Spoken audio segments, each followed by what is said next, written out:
Alors bonjour à toutes et à tous. Bienvenue à cette troisième journée de la semaine internationale de l'éducation et de la formation. Mon nom est Jonas Masdonati, je suis professeur en psychologie juste pas loin d'ici. Et j'ai le plaisir d'introduire la professeure Céline Busch pour la conférence semi-plénière, parce qu'il y en a deux parallèles de ce matin. Donc Céline Busch est professeure ordinaire en gestion de classes hétérogènes à la Haute École pédagogique du canton de Vaud.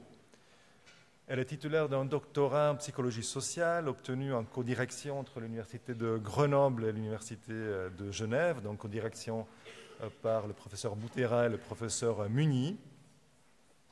Et avant d'arriver à la HEP, à la Haute École pédagogique vaudoise, elle a été enseignante-chercheuse pendant plusieurs années à l'Université de Genève, d'abord en psychologie, ensuite en sciences de l'éducation. Je dirais que de manière générale, du point de vue disciplinaire, ces travaux sont ancrés dans la psychologie sociale de l'éducation et décortiquent les dynamiques sociales dans les situations d'enseignement et d'apprentissage. Et la plupart, sinon toutes ces recherches, tu me diras si je me trompe, ont une visée appliquée et se traduisent dans la mise en place et dans l'évaluation de dispositifs pédagogiques visant à développer la coopération entre les pairs et ce, à différents paliers du système éducatif.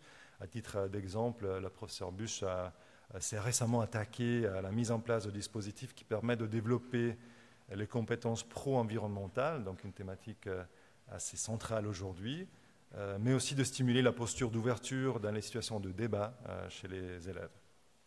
Donc Céline Busch bénéficie d'une solide et prolifique expérience de chercheuse, l'ayant par exemple amené à obtenir en 2010 avec le professeur Boutera le Outstanding Contributions to Cooperative Learning Award, qui a été décerné par l'Association américaine pour la recherche en éducation. Elle est aujourd'hui associée à 3 laboratoires, le laboratoire de psychologie sociale de l'Université de Lausanne, le laboratoire de recherche sur les apprentissages en contexte de l'Université de Grenoble, ainsi que le groupe de recherche, apprentissage, formation et développement professionnel dans l'enseignement de l'Université de Genève.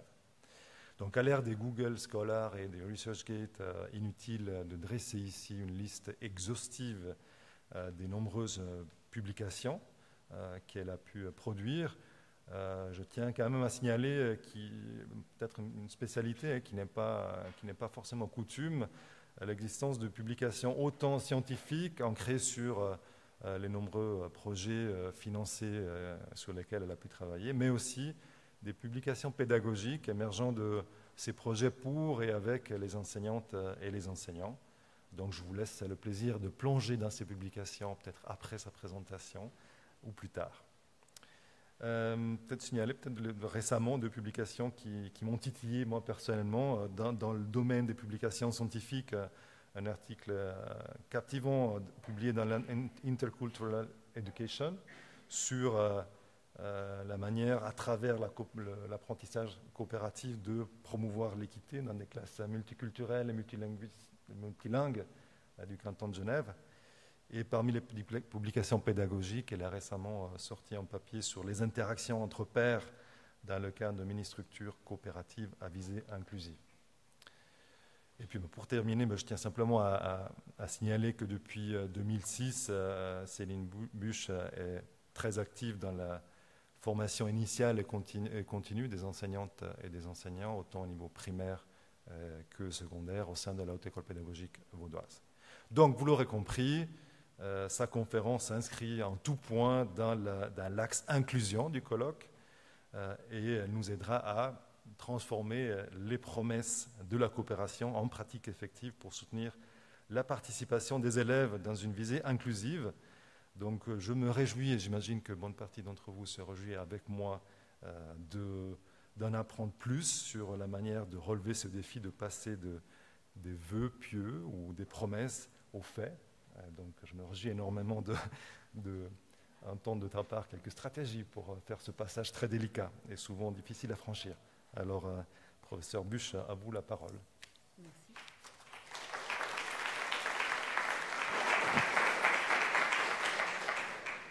Merci. Alors, bonjour à vous toutes et à vous tous. Donc, je vais essayer d'être à la hauteur des promesses annoncées. Donc, effectivement, en préambule, certains de mes collègues suisses doivent se demander pourquoi j'ai été introduit comme Busch, mais il se trouve que Busch est mon nom jusqu'en 2001, et quand je suis passée en Suisse, c'est devenu Bux, parce que c'est trop compliqué de justifier pourquoi je prononce mon nom Busch. Donc, Busch et Bux, c'est la même personne. Voilà, ça c'est fait. Alors, en préambule, pour commencer, effectivement, la coopération en classe, elle va être citée dans énormément de domaines, dans les contributions, dans les synthèses scientifiques, dans les recherches scientifiques. On voit que cette coopération, elle est importante pour le climat scolaire, le climat de classe positif, pour la gestion de classe, pour l'inclusion. On va retrouver au niveau plus local des préconisations, des recommandations institutionnelles. Si on prend le contexte ici genevois, on le retrouve dans les plans d'études romans. Si on prend encore plus local, dans le contexte vaudois, on a le concept 360, puis des nouvelles directives avec l'accessibilité de l'enseignement et des apprentissages. Dans tous ces documents, la coopération est mise en avant comme une pratique importante pour ses bénéfices. La question qu'on peut se poser, c'est qu'est-ce qu'il en est dans les classes au quotidien et comment soutenir ces pratiques coopératives pour qu'elles soient au service de l'inclusion. Donc on va voir quelques éléments aujourd'hui, forcément réduits dans le temps qu'on a. Je vais commencer par introduire rapidement les principes de la pédagogie coopérative parce qu'effectivement, dans le monde francophone, quand on parle de coopération, on peut avoir beaucoup d'acceptations différentes avec des orientations différentes. Donc, je vais situer un petit peu dans quelle optique je vous parle de pédagogie coopérative en commençant par souligner l'importance des interactions pour la qualité des relations, pour les apprentissages, mais aussi un ensemble de principes qu'il va être important, à mon avis, d'introduire pour pouvoir rendre ces interactions les plus efficaces possibles, et donc des principes pour organiser les interactions, préparer les élèves à coopérer. On verra que ça peut permettre de soutenir la participation. On a des résultats qui peuvent être encourageants, mais qui soulignent la complexité de cette approche, avec cette mise en œuvre complexe, exigeante. Et c'est pour ça qu'on terminera sur des propositions peut-être moins ambitieuses, mais qui pourraient permettre d'aller au quotidien, travailler avec les enseignants, des pratiques, des routines coopératives pour que ça soit un peu plus implémenté dans la classe. Donc voilà un petit peu le déroulé. La première chose, je vais passer rapidement parce que j'imagine que si vous êtes dans cette salle, c'est que vous êtes assez convaincus effectivement que les interactions entre élèves, c'est quelque chose de particulièrement important pour soutenir non seulement la qualité des relations, mais aussi la qualité des apprentissages. Donc, lorsque les élèves participent activement sur résumer des informations, s'enseigner entre eux. On a parlé hier dans certains symposiums d'enseignement mutuel, quand ils participent à des échanges qui co-construisent, qu'ils vont confronter des points de vue argumentés, dans un climat positif, c'est des choses qui vont venir soutenir la qualité des apprentissages et favoriser des régulations entre pairs qui peuvent être beaucoup plus fréquentes que si c'est l'enseignant qui doit tout réguler. Donc du coup, les pairs deviennent des ressources importantes pour soutenir la qualité des apprentissages. Ce qui m'amène effectivement à aller me poser la question sur le travail de groupe comme une manière d'engager socialement et cognitivement les élèves pour soutenir ces apprentissages.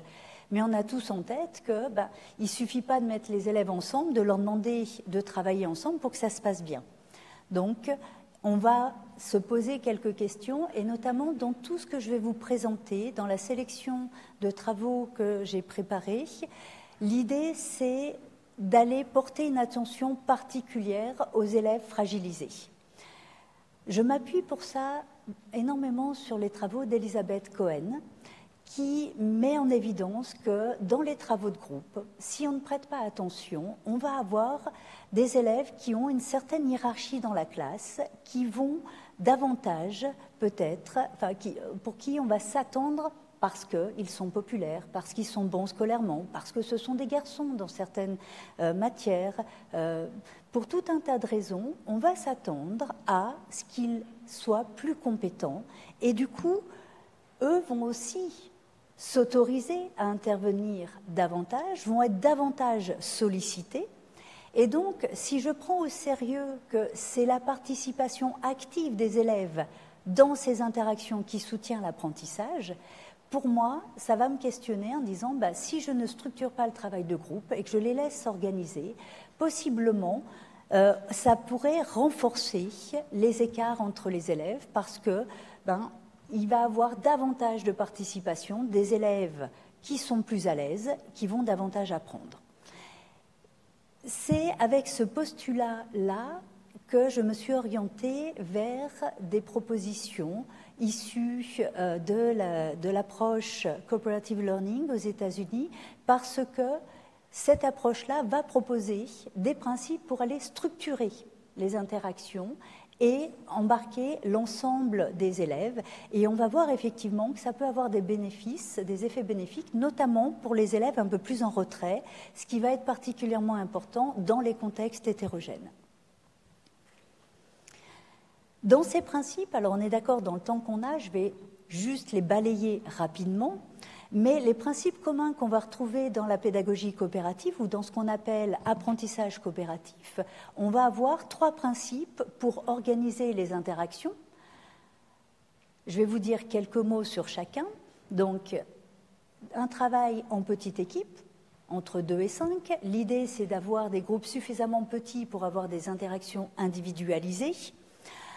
Alors, malgré les préconisations qu'on va trouver dans beaucoup de livres sur l'apprentissage coopératif, notamment québécois, peut-être que l'hétérogénéité maximum qui est préconisée avec des élèves de niveau faible, moyen et fort dans les mêmes groupes, ce n'est pas toujours quelque chose qui va être bénéfique pour les apprentissages.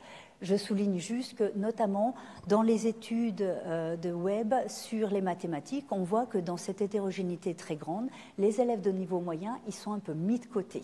J'y reviendrai tout à l'heure. Mais en tout cas, peut-être que là-dessus, on va passer rapidement, mais on peut, pour moi, une des manières de répondre aux enseignants quand la question vient de comment on fait les groupes, peut-être que structurer les interactions avec les autres principes, ça peut être une bonne alternative plutôt qu'espérer une composition magique des groupes. Les 2 autres éléments, principes qui sont particulièrement importants, ça va être la responsabilisation. On a tous en tête, effectivement, que dans les travaux de groupe, le travail, il peut être fait de manière inéquitable avec des personnes, des élèves qui s'engagent plus ou moins. L'idée, ça va être de faire en sorte que chacun essaye de faire de son mieux pour faire sa part de travail. Alors, quand on parle avec les enseignants, on va avoir tout de suite « Ah oui, mais on va mettre des responsabilités ». Et effectivement, souvent, on a des responsabilités fonctionnelles qui vont être mises en avant, qui sont très importantes pour que ça fonctionne, et on en a tous besoin, l'enseignant, les élèves. Mais on va voir aussi un exemple où on peut introduire des responsabilités cognitives, des responsabilités sociales, pour non seulement que ça fonctionne, que l'équipe avance, mais aussi pour soutenir la qualité des apprentissages. Pour moi, c'est une responsabilité partagée entre l'enseignant et les élèves. Ça veut dire que le boulot de l'enseignant ou de l'enseignante, ça va être de rendre possible la participation de tous et de la rendre nécessaire. J'y reviendrai tout à l'heure, effectivement, rendre nécessaire la participation de tous les élèves, s'assurer qu'ils peuvent contribuer et rendre les apprentissages individuels visibles, pas simplement le beau produit de groupe où c'est pertinent que chacun fasse ce qu'il sait mieux faire, mais vraiment la qualité des apprentissages individuels. Et pour les apprenants, de faire des efforts pour atteindre l'objectif commun et de se sentir responsable pour faciliter les efforts des autres. Le 3e principe, c'est l'interdépendance positive, ça va être le cœur de la coopération. L'idée est que les élèves perçoivent qu'il y a une relation positive dans l'atteinte des buts. Plus l'un atteint son but, plus l'un apprend, plus ça aide les autres à apprendre, plus ils atteignent leur objectif d'équipe. Donc ici, c'est cette relation de complémentarité et ce qui va créer le sentiment d'un nous collectif. Cette interdépendance sociale, elle est particulièrement importante, elle a été documentée depuis très longtemps. Et pour moi, effectivement, donc si on prend juste, je vais faire une toute petite parenthèse sur cette définition, l'interdépendance, c'est le fait que le résultat de chacun, de chacune, donc ce qu'ils font, ce qui leur arrive, est affecté par les actions des autres. Ça paraît simple comme définition, mais elle est primordiale parce que l'hypothèse de base de la coopération, c'est que c'est la manière dont l'interdépendance va être structurée qui va impacter la manière dont les élèves interagissent, qui impacte la manière dont ils apprennent. Donc ici, on touche quelque chose d'essentiel, mais pour moi de particulièrement compliqué. Parce que cette interdépendance, elle peut être positive, c'est le cas de la coopération, avec une interdépendance positive, une perception d'une relation positive, mais elle peut être négative, c'est le cas de la compétition. Effectivement, on a un but similaire, mais plus l'un atteint son but, moins les autres peuvent l'atteindre. C'est différent de la dépendance où on n'a pas de réciprocité ou de l'indépendance qui correspond au travail individuel. Ces définitions, sur le papier, elles sont relativement simples. J'imagine que vous percevez la différence. Maintenant, je vais me permettre de vous poser deux petites questions. Première question, dans vos enseignements, combien d'entre vous sollicitez régulièrement vos étudiants en leur posant des questions en collectif pour les activer et en interrogeant les élèves ou les étudiants qui le souhaitent? Combien d'entre vous? OK. Maintenant, je vais vous proposer de réfléchir à une chose. Donc, imaginez, on est dans une situation où un ou une enseignante pose une question en classe entière, quelques élèves lèvent la main pour répondre, il se trouve que les élèves apportent des réponses qui sont pertinentes, l'enseignant ou l'enseignante va pouvoir s'appuyer sur ces réponses pour pouvoir poursuivre son cours. Je vais vous proposer 3 modalités de réponse, vous laissez quelques secondes pour réfléchir et je vais vous demander de voter. Est-ce que cette situation qui est décrite là, pour vous, est-ce qu'elle représente une situation d'interdépendance positive, pouce en l'air, d'indépendance, pouce à l'horizontale, ou d'interdépendance négative? Est-ce que ma question est claire? Vous êtes prêts? À 3, vous votez. 1, 2, 3. Alors, avec ma mauvaise vue, je vois quand même une majorité de pouces à l'horizontale, quelques pouces en bas. Et c'est pour ça que je vous ai posé la première question, parce que comme je vous pose la question, vous êtes en train de dire « Oh non, c'est pas de l'interdépendance positive ». Sauf que j'imagine que si vous le faites dans vos cours, c'est quand même que vous avez en tête que c'est de l'interdépendance positive et qu'effectivement, le fait de solliciter les élèves ou les étudiants, ça les active, ils vont proposer des réponses qui sont dans des termes plus proches que ce que leurs copains et leurs copines peuvent penser. Et donc, on a bien en tête, si on le fait, qu'on est en train de créer quelque chose de positif. Donc, pour moi, je pense que quand on le fait en tant qu'enseignant, on a l'idée qu'on est en train de créer une interdépendance positive. Mais, effectivement, vous avez beaucoup mis le pouce à l'horizontale. Moi, je m'amuse beaucoup dans mes premières leçons de cours où, effectivement, je vois des étudiants ou des étudiantes qui disent des choses magnifiques. Rarement les autres étudiants notent. Je m'amuse à répéter mot pour mot la même chose. Et là, ils notent. Et je leur dis, tiens, ça illustre réellement l'indépendance. Cause toujours, dis ce que tu veux, tant que la prof, elle n'a pas validé, je note rien. Donc effectivement, dans cette situation, peut-être qu'un certain nombre d'élèves, d'étudiants, le vivent comme de l'indépendance et ne mettent même pas leur cerveau en route. Et un certain nombre d'entre vous, vous avez mis le pouce en bas avec de l'interdépendance positive. Ben oui, peut-être que pour certains élèves, plus il y en a un qui va être rapide ou une qui va être rapide et dire la réponse pertinente et que l'enseignante s'en saisit et continue après, moins les autres peuvent le faire. Donc, c'est un tout petit exemple qui prend quelques minutes, mais qui me permet pour moi de me dire que oui, la coopération, c'est particulièrement intéressant, mais c'est assez compliqué.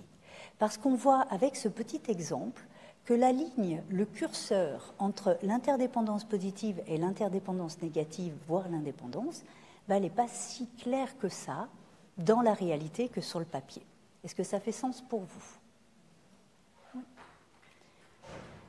Donc, effectivement, et là, je vais passer très très rapidement sans aller vous présenter les résultats pour avancer, mais effectivement, il y a tout un ensemble de travaux qui va mettre en évidence que c'est une planification, la mise en route de cette interdépendance positive couplée avec de la responsabilité individuelle qui est particulièrement complexe et exigeante.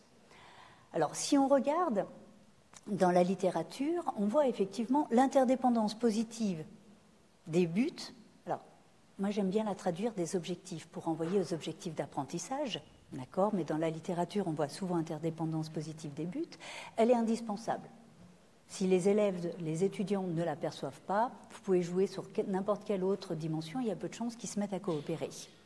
Mais on a tout un ensemble d'autres dimensions à disposition, plus ou moins compliquées.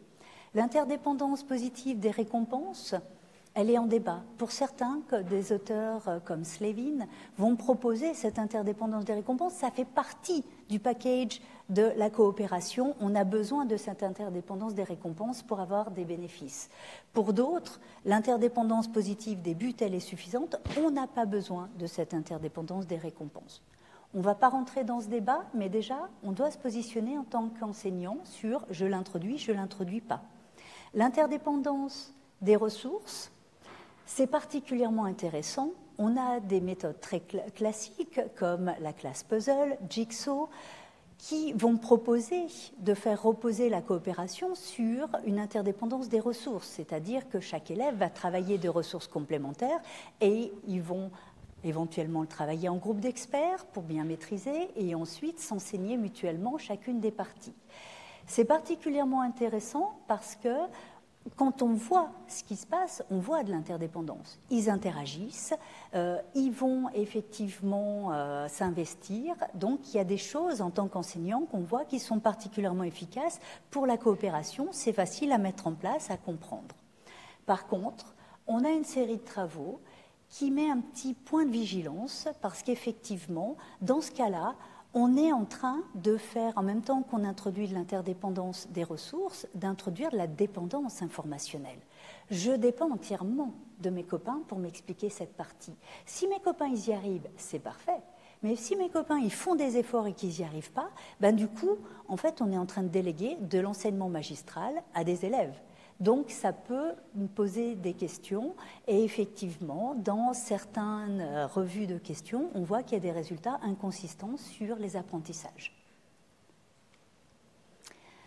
L'interdépendance des responsabilités, du coup, est-ce que ça pourrait être une alternative? C'est des choses, moi, que j'aime bien travailler avec les enseignants, notamment aussi pour introduire des responsabilités qui peuvent être des responsabilités cognitives et pas simplement fonctionnelles, et parce que ça permet de ne pas avoir recours à la dépendance informationnelle.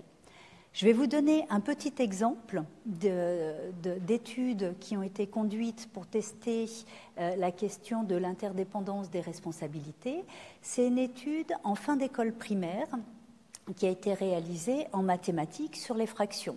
Ça a été réalisé en France avec un constat que dans les évaluations nationales sur les fractions, on a encore beaucoup d'élèves qui sont en difficulté sur cette notion mathématique.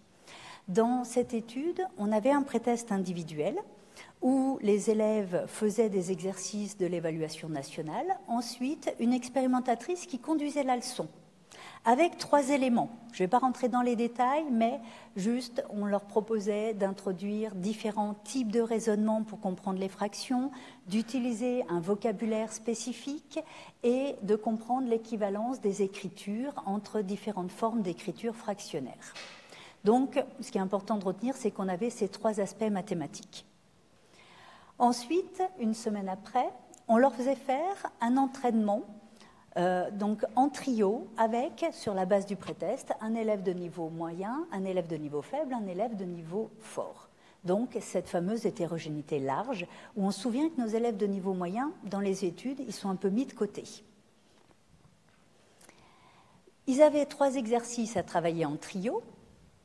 Pour tout le monde, on leur rappelait les 3 éléments mathématiques de la leçon. Il y avait les affiches dans la salle de classe, donc à disposition.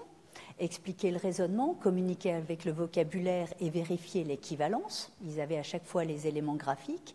Et on leur introduisait 3 consignes coopératives, 2 qui sont plus des responsabilités, le fait que tout le monde comprenne, le fait de s'assurer que tout le monde soit d'accord sur la réponse, donc plus des responsabilités sociales, et une responsabilité plus fonctionnelle, écrire la réponse du groupe. On s'est amusé à comparer 2 conditions. Dans une condition, on donnait ces 6 règles-là, avec les affichages correspondant au mur, mais les élèves s'auto-organisaient comme ils voulaient pour faire l'activité. Dans une autre condition, on a proposé un tournus des responsabilités, où pour l'exercice 1, le premier exercice, c'est l'élève A qui était responsable du raisonnement et de s'assurer que tout le monde comprend, l'élève B qui était responsable du vocabulaire et de l'accord, et l'élève C était responsable de l'équivalence des écritures et d'écrire la réponse, et ça tournait ainsi de suite. Donc, finalement, on a juste introduit le qui fait quoi quand. Et on a regardé ensuite sur l'exercice, un autre exercice en individuel après cet entraînement en trio, et on a reposé ensuite des questions relativement proches de l'évaluation nationale. Je vais vous présenter que sur l'exercice de compréhension, mais on a la même chose sur la progression entre le pré-test et le post-test.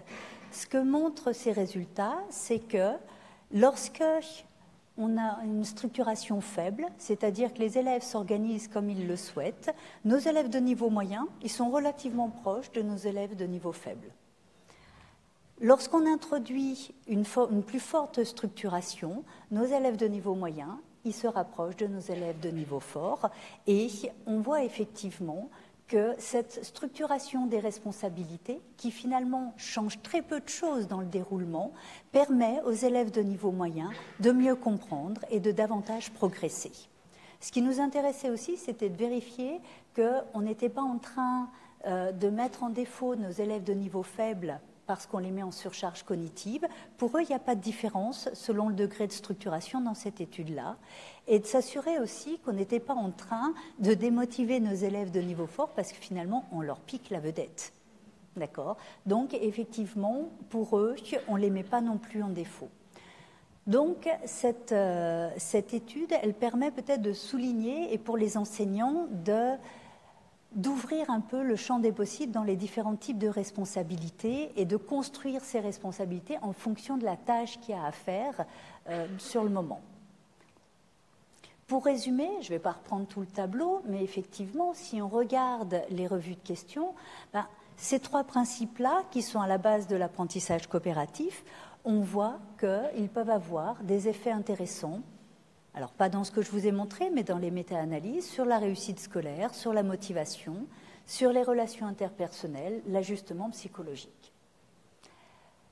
Sauf que ce n'est pas toujours efficace, et même quand on va regarder ces méta-analyses, on voit que le pourcentage d'études qui montrent ces bénéfices n'est pas toujours très élevé. Donc du coup, ça permet de se poser la question, on a un outil intéressant, mais qui croche encore un peu. Et c'est pour ça aussi que j'aime bien ces principes de pédagogie coopérative, notamment les propositions de Johnson & Johnson, qui vont introduire des principes pour aller préparer les élèves à coopérer. On a 3 principes, je vous dirai quelques mots sur chacun. Donc, le premier principe, c'est qu'il ne suffit pas de demander aux élèves de coopérer pour qu'ils sachent comment le faire, donc c'est d'aller expliciter quelles sont les habiletés coopératives qui sont pertinentes et comment les mettre en œuvre. Donc on détermine la tâche, on décide s'il y a une habileté coopérative qui est pertinente, et ensuite on va travailler avec les élèves, les étudiants, la manière de mettre en œuvre, comment, qu'est-ce que je peux dire, qu'est-ce que je peux faire pour mettre en œuvre cette habileté coopérative. Alors, certains de mes collègues me disaient « Ouais, mais ça c'est bien à l'école primaire, bon, ça rentre dans les capacités transversales, donc jusqu'au cycle 3. Mais moi j'ai des choses importantes à faire, j'ai pas le temps. » Et donc, on s'est amusé, on l'a pris au pied de la lettre, et on est allé regarder, on a trouvé un enseignant de statistique à l'université, c'est sérieux, qui enseignait les stats pour des étudiants de psycho. Ouf, c'est difficile. Et cet enseignant nous a laissé carte blanche sur un séminaire. Donc, on débarquait, c'était juste une séance ponctuelle. Donc, dans cette séance-là, alors pour être sûr, rendre possible la contribution de tous, ça veut aussi dire peut-être que tous les élèves, les étudiants n'étaient pas au cours avant de venir au séminaire. Donc, on a fait un petit support de cours qu'on a fait valider, bien sûr, par le prof de stats. Ils avaient un petit moment pour se remettre dans le cours. Ensuite, ils avaient un entraînement sur 2 exercices dans 3 situations différentes. Ils remplissaient un questionnaire sur comment ça s'est passé et ils faisaient un exercice individuel pour voir ce qu'ils avaient compris, appris. 3 conditions. Dans la première condition, ils ont travaillé de manière individuelle. Donc, chaque étudiant devait, sur sa feuille, indiquer les stratégies qu'il mettait en place pour résoudre l'exercice et voir s'il y avait des questions qu'il souhaitait poser à l'assistant. Ensuite, on avait deux conditions dans lesquelles les étudiants ont travaillé en duo avec nos principes d'apprentissage coopératif, donc une interdépendance positive, que tout le monde maîtrise et puisse montrer qu'il a compris lors de l'exercice individuel, une responsabilité individuelle. Ils avaient chacun un stylo de couleurs différentes pour voir les contributions sur les feuilles. Et des interactions constructives, on leur demandait de partager sur la manière de résoudre les exercices. Donc, dans notre consigne coopérative, ils avaient ces 3 éléments-là. Et dans la condition qu'on a appelée interaction coopérative, on a rajouté 10 petites minutes sur les habiletés coopératives. Alors, habituellement, en classe, bien sûr, on va construire ce mode d'emploi avec les apprenants. Ici, on était dans une méthode expérimentale, on voulait que tous aient exactement la même chose, donc on leur a juste donné un mode d'emploi. On leur a expliqué, on avait identifié 3 habiletés coopératives qui pouvaient être nécessaires pour résoudre cette tâche. J'explique la manière de procéder, je m'assure de comprendre la manière de procéder de mon partenaire et je suggère d'autres manières de faire. Et on leur avait donné des petits bouts, des débuts de phrases, de comment ils pouvaient dire, comment ils pouvaient s'y prendre pour mettre en mots et qu'est-ce qu'ils pouvaient faire. Et donc on leur a présenté frontalement. Ils avaient ce petit papier sur leur table et ils ont fait les exercices.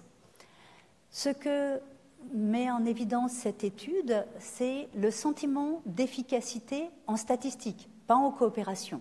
D'accord ? Donc sur les exercices de statistique, on voit, alors nos effets ici sont de faible amplitude, d'accord, mais on a une progression linéaire qui est significative.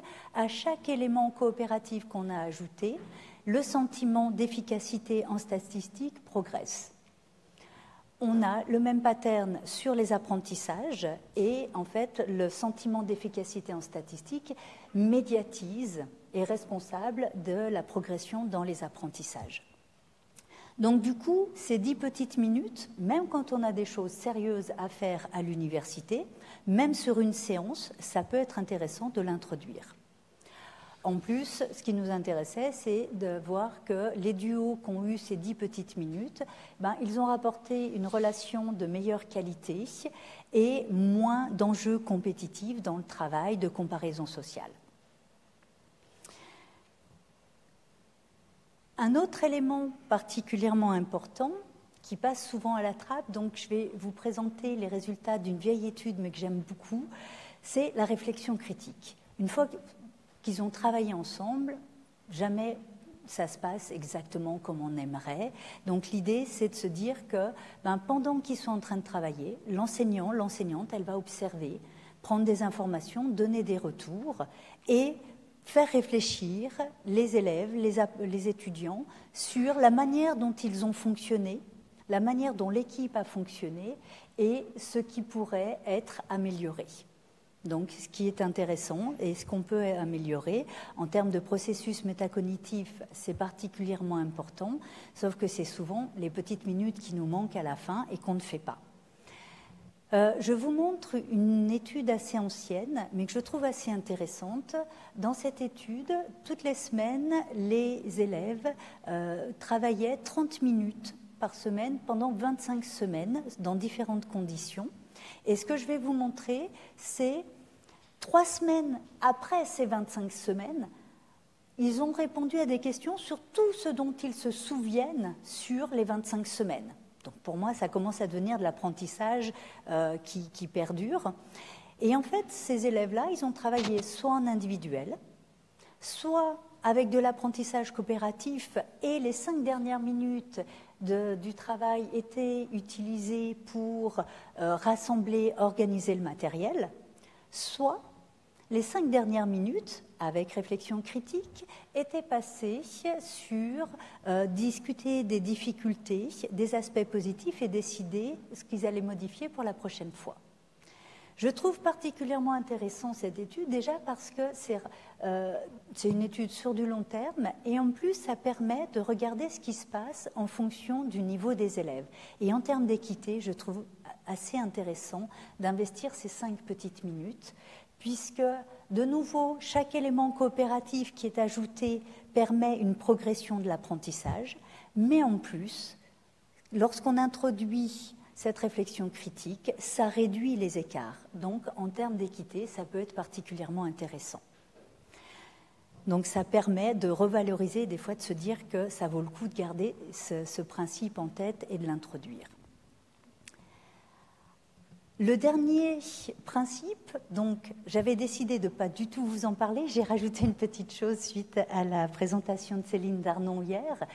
Donc très rapidement, dans le climat de classe, on va avoir la qualité des relations, ça on le trouve très fortement dans tous les livres d'apprentissage coopératif, les postures de l'enseignante. Ce qu'on trouve un peu moins, c'est la prise en compte des besoins généraux, donc en termes de besoins d'autonomie, d'appartenance, de compétences, en termes de buts, on en a parlé hier, but de maîtrise, but de performance, de motivation des élèves et de valeur dans la classe. Et j'ai rajouté quelques éléments ensuite à ce qui a été présenté hier sur cette question des valeurs très très rapidement, pour souligner effectivement ce que nous a dit Céline Darnon hier, c'est que la croyance en la méritocratie pouvait faire que les parents, les enseignants étaient moins enclins à introduire des pratiques plus égalitaires, notamment des pratiques coopératives. Dans un projet de recherche Synergia auquel a participé Céline Darnon, Fabrizio Butera, Gabriel Muni, Alain Kiemzad, on a travaillé ces éléments, et je vous en dis quelques mots rapidement, c'est qu'en termes de valeurs, et effectivement, ce que met en relation les études de Dimitra Philippou dans ce cadre-là, c'est que les enseignants ils sont plutôt orientés sur des valeurs favorables à la coopération, des valeurs de bienveillance, d'universalisme, et ils ont plutôt une attitude, ils valorisent la coopération pour les apprentissages et pour les relations.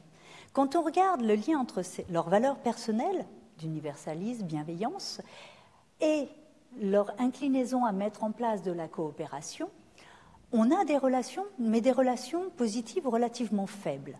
Une chose que je trouve importante à garder en tête, c'est qu'il y a les valeurs de la classe, les valeurs qu'on met en place dans notre microculture de classe, mais il y a aussi les valeurs de la société, du système. Et effectivement, dans ces études, on s'est amusé à introduire des toutes petites choses, d'activer des valeurs contextuelles liées au pouvoir et à la réussite, des valeurs plus individualistes, plus compétitives. Et en fait, quel que soit le niveau, on l'a introduit soit dans du matériel pédagogique sur lequel on demandait à des enseignants de travailler, soit au niveau de la société avec un discours sur ce que devrait être l'économie, soit avec un discours fictif de direction d'établissement. La chose que je voulais vous proposer de retenir dans le temps très limité qu'on a, c'est que dès qu'on active contextuellement ces valeurs-là, le lien entre les valeurs personnelles des enseignants et leur volonté, leurs attitudes vis-à-vis de la coopération, on le perd. Donc, effectivement, quand on va parler de valeurs, il y a ce qui se passe dans la classe, mais il y a aussi un ensemble d'éléments qui vient interférer. Donc ça, c'était pour poser effectivement l'ensemble des principes de pédagogie coopérative.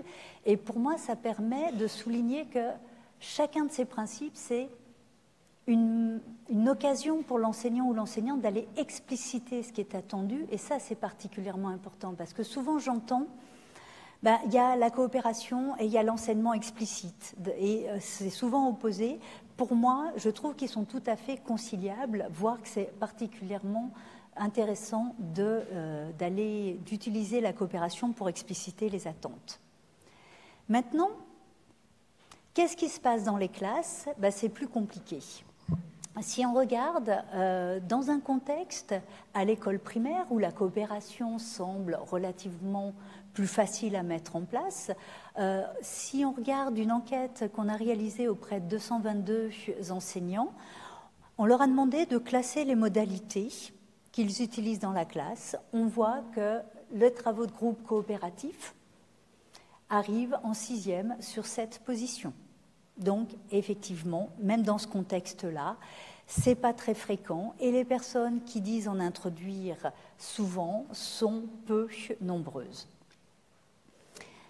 Si on regarde des enquêtes qu'on a réalisées auprès de ces enseignants, que ce soit au niveau général ou après des formations continues, donc Yann Volpe a participé à ces enquêtes aussi, on voit qu'il nous raconte que c'est une pédagogie qui est complexe, qui est exigeante, qui a des difficultés dans la mise en œuvre en termes d'évaluation, de gestion du temps, et deux éléments qui nous ont particulièrement interpellés dans la création d'activités. Et ils nous disent finalement qu'ils perçoivent une faible adéquation entre les travaux de groupe coopératifs et les objectifs qui sont proposés ou les moyens d'enseignement, l'équivalent des manuels en France, avec dans ces moyens ou dans ces manuels des activités où au mieux on leur dit faites travailler les élèves ensemble, mais c'est à eux que revient l'organisation. Donc ça, ce sont des choses qui nous ont interpellés, notamment dans des contextes hétérogènes. Et je vais vous dire quelques mots rapides sur deux directions qu'on a prises suite à ce constat-là, où, sur la base de ce constat, on en arrive à proposer une collaboration beaucoup plus étroite avec les enseignants pour construire avec eux les activités, le matériel. Une petite illustration sur un contexte dans lequel les enseignants nous ont interpellés pour la participation des élèves dans des contextes très hétérogènes avec beaucoup de diversité au niveau culturel, au niveau linguistique. Et on nous a demandé de dire qu'est-ce qu'on peut mettre en place dans ce contexte-là, dans des classes où il y avait à la fois des enfants de fonctionnaires internationaux, des enfants du foyer de requérants d'asile, dans les mêmes classes, avec énormément de diversité et des difficultés sur la cohésion. Vous imaginez bien qu'on est allé récupérer nos cadres de pédagogie coopérative, qu'on avait aussi en tête la question du statut parmi les pairs et la participation de tous, et qu'on s'est appuyé sur, parce qu'il y a des moyens qui existent au niveau roman, sur l'ouverture à la diversité et aux langues d'origine. Et pour nous, on a proposé des activités coopératives plurilingues qui sont une manière finalement de créer des activités dans lesquelles ça nécessite des habiletés multiples, puisqu'on est allé traduire le matériel utilisé dans l'ensemble des langues de la classe, donc parlées par les élèves, de manière à ce qu'aucun ne maîtrise l'ensemble des habiletés linguistiques nécessaires, mais chacun en possède une. Et donc ça permet d'attribuer de la compétence aux élèves de plus faible statut dans la classe. Ça nous a amené à une collaboration de 5 ans avec les enseignants, avec un projet pédagogique qui nous a amené en collaboration avec des collègues et des collaborateurs, des étudiants, à construire un ensemble d'activités et un dispositif en 3 étapes.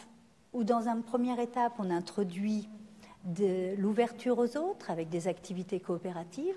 Dans une deuxième étape, de l'ouverture à la diversité, avec des activités liées à l'ouverture linguistique, à la valorisation des compétences des élèves, pour arriver à des activités coopératives plurilingues, où on traduit dans l'ensemble des langues parlées par les élèves. Donc là, effectivement, c'est des projets relativement complexes, parce que là, je vais vous donner un exemple. Hier, dans le symposium, on a présenté un exemple de la toute fin. Ici, c'est une étape intermédiaire. On avait construit 3 dispositifs différents dans 3 classes de niveaux différents, en français et en sciences humaines et sociales, où sur 64 élèves, on avait 29 langues différentes en plus du français. Donc, effectivement, il y a besoin de toute une équipe pour pouvoir traduire ce matériel.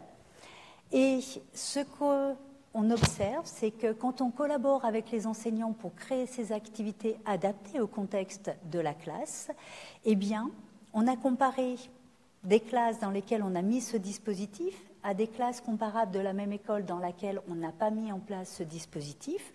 On voit que sans intervention, sans ce dispositif, l'appartenance à la classe, la satisfaction du besoin d'affiliation diminue au fur et à mesure de l'année, alors qu'avec le dispositif, c'est relativement stable, voire ça progresse.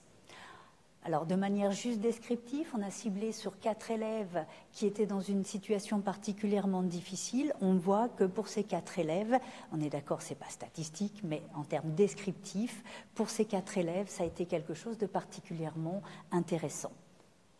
Donc, du coup, ce dispositif-là, en collaboration avec les enseignants, il a été particulièrement apprécié par les familles, par les élèves, par les enseignants. On voit que ça permet...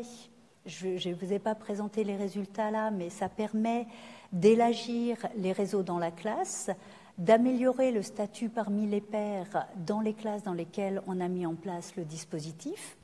Ce qui nous semble intéressant aussi, c'est que dans les classes sans le dispositif, on a pu documenter des problèmes de statut dans la participation, c'est-à-dire que ce sont les élèves qui avaient davantage de statut social scolaire de la classe qui étaient davantage leaders dans les activités et les autres davantage suiveurs.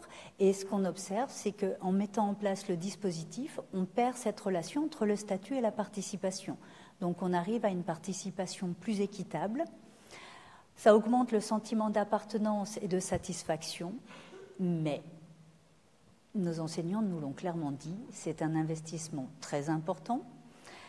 Traduire le matériel de manière appropriée, c'est sans déjà compter comment on peut connaître effectivement la réalité linguistique des élèves. Ça veut dire quoi parler une langue, quelle langue ils parlent, quel dialecte.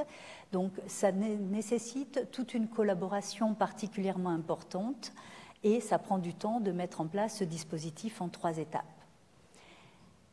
Ce qui nous questionne en disant c'est super, on a quelque chose qui a l'air de fonctionner, mais sur lesquels, même si on a créé des vidéos pédagogiques qui illustrent l'ensemble des activités, donc les enseignants arrivent à mettre en place les activités, finalement ils ne le font pas. Donc on reste toujours au même constat. Ce qui m'amène de plus en plus à aller regarder vers des, et c'est là-dessus que je terminerai, des mini-structures coopératives finalement. Qu'est-ce qu'on peut faire? Peut-être quelque chose de pas aussi ambitieux, mais de régulier, qui devient une routine, qui se met en place régulièrement. Et si on va voir du côté de la littérature, on voit dans le Active Learning, il y a des propositions. Des propositions où on va comparer des enseignements. Donc ici, je vous ai mis 2 exemples, où à chaque fois, on compare un cours de 45 minutes, enfin plusieurs cours de 45 minutes, dans lesquels, en noir, on fait le cours classique, versus, on fait ce même cours et on introduit juste 3 fois 2 minutes d'interaction. Et ce qu'on demande, c'est tournez-vous avec votre voisin vers votre voisin-voisine et puis clarifiez les notes de cours que vous avez prises. Donc, 3 fois 2 minutes, on voit que ça soit pour des étudiants en éducation, pour des étudiants en médecine, le fait d'ajouter ces quelques petites minutes d'interaction dans un cours régulier facilite les apprentissages et les étudiants, y compris les étudiants qui font des choses sérieuses en médecine, trouvent que ça les aide à mémoriser, ça aide la compréhension, ça facilite les interactions. Donc je trouve intéressant, mais avec ce que j'ai en tête et que je vous ai dit au départ, sur le fait d'avoir cette attention à la participation de tous, moi ça me questionne un petit peu. Parce que si finalement je vous donne 2 minutes, peut-être que il n'y en a qu'un qui parle, il n'y en a qu'une qui parle et qui prend toutes ces minutes pour elle. Du coup, ça nous permet de réfléchir à introduire dans ces quelques minutes, on garde le principe d'un élément à discuter pendant quelques minutes, mais on va réintroduire une structure pour l'interaction avec aussi, dans ce temps-là, c'est non seulement les interactions, mais la possibilité pour l'enseignant d'aller circuler, prendre des informations, rebondir, et donc de travailler cette proximité-là. Donc finalement, on a nos principes compliqués qui peuvent se traduire de manière plus simple avec le fait de faire attention, qu'est-ce que je fais pour outiller mes apprenants pour qu'ils soient confortables avant de prendre la parole? Ben peut-être je leur laisse juste quelques instants pour réfléchir avant de discuter. Ensuite, je leur propose un petit temps d'interaction, et ça peut être 2 minutes, mais c'est pas forcément 2 minutes pour discuter, c'est 1 minute la personne de droite, 1 minute la personne de gauche. Ça paye pas de mine, on est d'accord. N'empêche que ça fait que chacun va prendre la parole. Et que vous avez un repère en tant qu'enseignant, si vous commencez à droite, à gauche, si au bout d'un, vous voyez, vous invitez à faire circuler la parole. Vous circulez en tant qu'enseignant, vous pouvez réguler sur le moment, prendre des informations, adapter votre enseignement et effectivement utiliser les informations prises pour pouvoir rebondir en collectif. Donc l'idée de ces mini-structures, donc je vous ai mis des couleurs, mais bien sûr que c'est un peu tout mélangé, qu'on va retrouver différents principes dans chacune de ces étapes, mais c'est effectivement, si on regarde notamment les propositions de Kagan, qui propose ça aux États-Unis, en termes de formation, on voit que ça pourrait avoir des bénéfices sur tout un ensemble de choses. Sauf qu'il y a très peu d'études qui sont publiées. Quand elles le sont, c'est une classe dans laquelle on introduit ou on enlève, ou beaucoup de témoignages sur son site. Donc il y a pour moi ici un potentiel assez intéressant, mais qu'on aimerait tester, et c'est effectivement là-dessus que je terminerai, sur le projet qu'on est en train de démarrer, en collaboration avec Nicolas Margas et un ensemble de collaborateurs, où on va proposer aux établissements une formation pour les principes de pédagogie coopérative, l'introduction des mini-structures, et on arrive avec des propositions de mini-structures génériques, sans contenu particulier, qu'on travaille avec les enseignants, là on va le faire au secondaire 1 et au secondaire 2, sur l'ensemble des disciplines, de voir comment, dans leur contexte d'enseignement, ils pourraient introduire à chaque séance 1, 2 mini-structures, et on va leur proposer de participer à un projet de recherche pour regarder, prendre des mesures sur le climat de classe, sur leur sentiment d'efficacité en gestion de classe, avant l'introduction des mini-structures et au bout d'un certain temps, et de leur proposer de participer à un projet pédagogique grâce à une subvention de la HEP qui permet d'aller alimenter avec des exemples, voir l'appropriation de ces mini-structures pour pouvoir voir si c'est quelque chose qui permettrait d'être introduit de manière plus routinière, plus familière dans l'enseignement régulier des classes. Je vous remercie pour votre attention.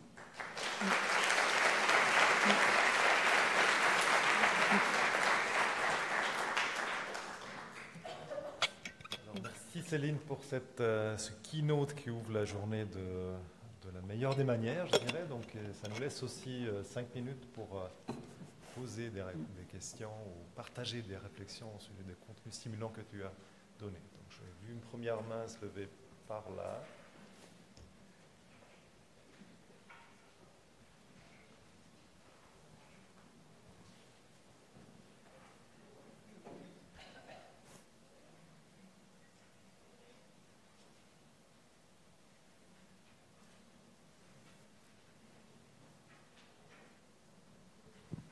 Bonjour. Merci beaucoup pour cette présentation. Je la trouve vraiment très intéressante. Bon, je travaille à la HEP, je m'appelle Soraya de Simone, donc on est collègues. En fait, ce que je trouve très intéressant et en même temps questionnant dans cette présentation, c'est le côté un petit peu dilemme, parce qu'en fait, on a des enseignants qui sont habitués à travailler seuls dans leur classe, qui sont entre guillemets, des personnes qui ont bien aimé le système scolaire classique, j'ai envie de dire, enfin, d'une manière un petit peu individualiste dans sa classe. Et puis là, on leur demande finalement de changer un petit peu leurs repères et leur culture enseignante ou professionnelle. Et je me demandais, en fait, dans ce que j'entends, c'est que, alors peut-être que je vais un peu vite en besogne, mais j'ai l'impression que c'est lorsqu'ils sont en difficulté à traiter certains types d'élèves ou une différence d'élèves dans la classe, que là, ok, on va vers d'autres pistes. Et effectivement, en tout cas, ce que vous proposez là a l'air très, très intéressant, même au niveau universitaire. Ça donne envie, en tout cas, d'entrer dans cette démarche-là. Donc voilà, c'est un petit peu plus une remarque qu'une question. C'est comment gérer, finalement, cette tension qui est aussi présentée par rapport aux élèves qui ont de la facilité, donc qui augmentent également leur performance, mais finalement, comment on arriverait à motiver les enseignants qui ont des bons élèves dans leur classe à, pourquoi pas, entrer dans cette manière de travailler qui pourrait, à terme, allez, soyons fous, changer la société. Enfin voilà, c'est peut-être encore une autre question. Alors, quelques éléments, alors pas de réponse, parce que je n'ai pas de réponse par rapport à ça, mais effectivement, toutes les premières parties de recherche nécessitent réellement un engagement et un changement dans les pratiques. Et c'est pour ça que, pour moi, je trouve intéressant, mais ça touche un nombre réduit d'enseignants. Ce que je trouve, en tout cas moi, ce qui m'interpelle dans les mini-structures coopératives, c'est justement le fait que ça ne paye pas de mine. Ça ne demande finalement pas de changer grand-chose. Donc, on peut le tenter. On peut le tenter, y compris parce que ça nous offre une respiration ou que ça nous permet de prendre des informations. Donc, finalement, on n'a plus besoin d'être en défaut pour se dire « je dois changer radicalement, je peux l'introduire de manière plus régulière ». Et ça m'est arrivé d'intervenir dans des établissements pour les élèves à haut potentiel. Avec cette même question, avec nos enseignants qui disent comment on les gère. Peut-être dans ces mini-structures, ça permet aussi de leur donner un rôle différent, de les réengager. Donc ça peut permettre de gérer une diversité sans que ça devienne quelque chose de trop envahissant. C'est une manière de ne pas répondre. Mais...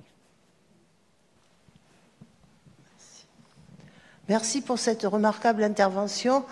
Je pense que ces résistances sont liées au fait, peut-être, que dans la façon de présenter, on n'insiste pas assez sur la didactique. C'est vrai que moi, je viens de France et travaillant sur l'apprentissage coopératif, j'ai un peu souffert du combat, si on peut dire, qui n'est pas un combat pour nous, entre la coopération et la connaissance pratique dans les mini-structures coopératives des obstacles des élèves dans l'apprentissage. Je voudrais poser une question sur la dernière diapo.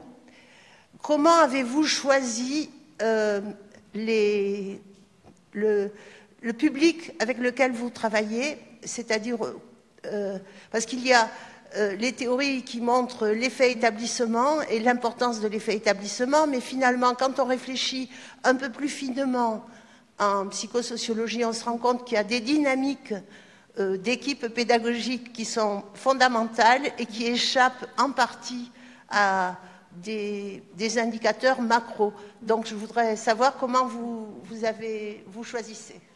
Alors pour l'instant on ne choisit pas, on répond à la demande.